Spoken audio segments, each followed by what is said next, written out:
kusoo dhawow qaraax tiyub fadlan subscribe dheh waxaad ka helaysaa macluumaadkii ugu dambeeyay kubadda cagta iyo sheekooyin kale.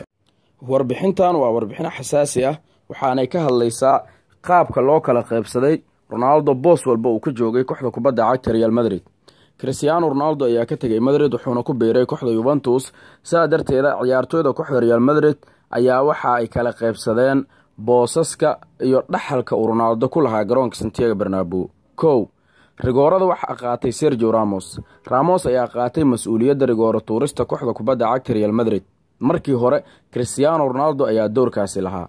durba Ramos 3 rigooro ayuu dhaliyay kulamadii ugu dambeysay ee horyaalka Spain ee La Liga uu kooxdiisu u ciyaaray. halka mid rigooradaasina wuxuu u dhaafay amaba uu siiyay Karim Benzema.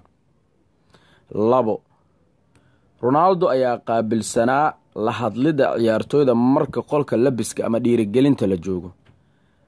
marka boxiska ama boqolka labiska la joogo mar kale waxaa mas'uuliyadaasi qaatay Sergio Ramos oo ah kabtanka Real Madrid. kabtanka saddexaad ee Madrid ayuu ahaa Cristiano Ronaldo marka laga soo tago Marcelo iyo Ramos. saddexaad waxaa laga dhigay hadda doorkaasina la wareegay Karim Benzema oo ahaa kabtanka afraad ee kooxda kubadda cagta Madrid. Cristiano Ronaldo booskiisa gooldhalin booskiisa shaqada ugu adag ee uu garoonka ka hayay. Ronaldo waxaa loo arkayay ciyaaryahan nambarka 7 xiran oo shaqada ugu badan garoonka ka hayo ciyaartooyda isku xira oo mararka qaar kooxda inay guuleysto sababa. shaqadaas waxaa hadda la wareegay Bale. booskiisa characterka ama levelka gooldhalinta Karim Benzema ayaa hadda ah goolaliyaha ugu sareeya Madrid tan markii Ronaldo baxay. Benzema 4 gool ayuu dhaliyay horyaalka Spain ee La Liga. sidaas darteeda booska gooldhalintana waxaa la wareegay Karim Benzema. nambarka 7 ee Ronaldo yaa xirtay waa su'aasha qof walba amaba markii uu arkay jawaabteeda uu la yaabay. lambarka 7 ee Ronaldo waxaa loo xiray Mariano Diaz ciyaaryahankan oo ka tirsanaa kooxda Madrid balse amaah ku joogay France dib ayaa loo soo celiyay kadibna lambarka 7 ayaa la siiyay Ronaldo baska Madrid ciyaartooydeeda uu qaado booska uu fariisanayay booskii Ronaldo yaa hadda fadhiista. Antonio Pintos ayaa hadda fadhiista kaasoo ah tababare qaybta jirdhiska ah. Ronaldo booskiisa qaybta baska waxaa hadda fadhiista Antonio Pintos oo ah tababaraha jirdhiska ee Madrid.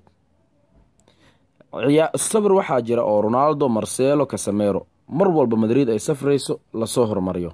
hadda booska Ronaldo ee sawirkaas waxaa lagu bedelay ciyaaryahanka lagu magacaabo Karim Benzema.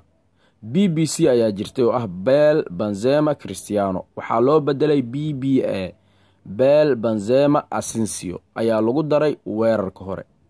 mudnaanta qolka labiska ee Ronaldo ayaa markii hore haystay hadda yaa la wareegay. Luka Modric ayaa hadda la wareegay mudnaanta iyo hadalhaynta qolka labiska ee kooxda kubadda cagta Real Madrid sababtoo ah Modric dhawaan wuxuu ku guuleystay abaalmarinta ciyaaryahanka ugu fiican ee tartamada Yurub. haddana wuxuu u tartamayaa abaalmarinta Viva maadaama uu guuleystay yahay isaga la siiyay mudnaanta qolka labiska ee Madrid. sidaa ayaa loo kala qaybsaday dhaxalkii Ronaldo ku lahaa kooxda Madrid. waad ku mahadsantahay daawashada videogan fadlan ha ilaawin like iyo share kadibna inaad subscribe mahadsanid.